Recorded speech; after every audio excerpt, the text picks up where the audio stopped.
Hello મિત્રો, કેમ છે બધાને? મજામાં ને મજામાં ન હોય તો તમે મજામાં રહેજો, કારણ કે આ પતંગની દોરા જેવી જિંદગી ક્યારે કટી જાય કાંઈ નક્કી જ નહીં. હંમેશા માટે મજામાં ન હોય તો તમે મજામાં રહેજો. મારા પપ્પાની ત્યાં આવી છું. મારા પપ્પાએ મને તેડાવી છે કે મહેમાન આવવાના છે, એટલે તો આજે હું રસોઈ કરું છું, કારણ કે આજે મહેમાન આવ્યા નથી. મહેમાન આવે પછી આપણે એને જય શ્રી કૃષ્ણ કરવા જાશું. છોલે ચણાનું શાક હજી જો બનાવું જ છું. આ છોલે ચણા મોટા ચણાનું શાક હજી બનાવું છું. ખમણ હજી વઘારવાના બાકી છે. અહીંયા દાળ થઈ ગઈ છે, ગુવારનું શાક થઈ ગયું છે, ચટણી, ભાત, પાછું સલાડ બનાવ્યું છે. આપણે બે બેસી ગયા છે અહીંયા ટેસ્ટથી. જો અહીં મારા સસરા બેઠા છે, આ મારા મમ્મીના ફુવા અને આ મારા પપ્પા. કેમ છે બધાને?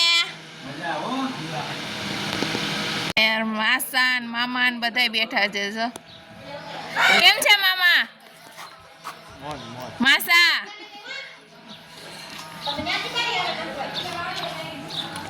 હેલો, બાબાપુર કેદી આવું છે બધાને? હા તો કઈ વાંધો, હાલો બાબાપુર આમંત્રણ આપી દઈ. આવી જવાનું છો બધાને? નક્ષ તો કોણ ઘરે આવ્યો છો? રસિકા દીદી છે. આ રસિકા દીદી છે. મારું નામ શું છે? મારું નામ શું છે? મારું નામ નથી આવડતું. કાલી મેં હા એટલે હું મારું તને હતી. મારા પપ્પા જો નક્ષને લઈને જાય છે.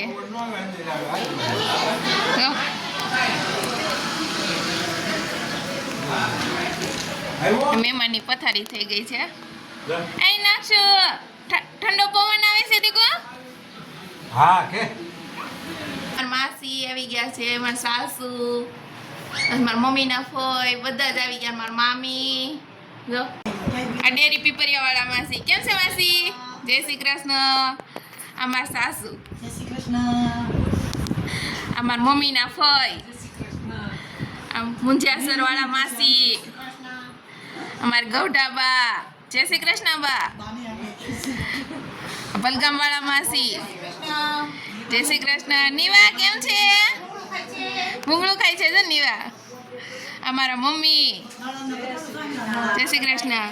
મામી, આ મામી કેમ છે? જય શ્રી કૃષ્ણ. જય શ્રી કૃષ્ણ. કેમ છે નીવા? જા મામી પાસે. તો આ સૌથી નાના માસી જો લાડકવાયા માસી છે. તમારે બધાને બાબાપુર કેદી આવું છે હવે? હાલો અમે તેડાવી છે. હાલ બાબા સાંજે તમને આવી આવો. ચાલો હાલો બધા.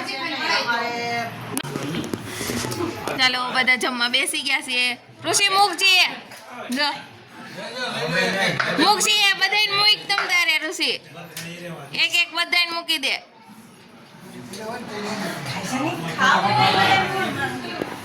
ઋષિ બધાને તાણ કરે છે.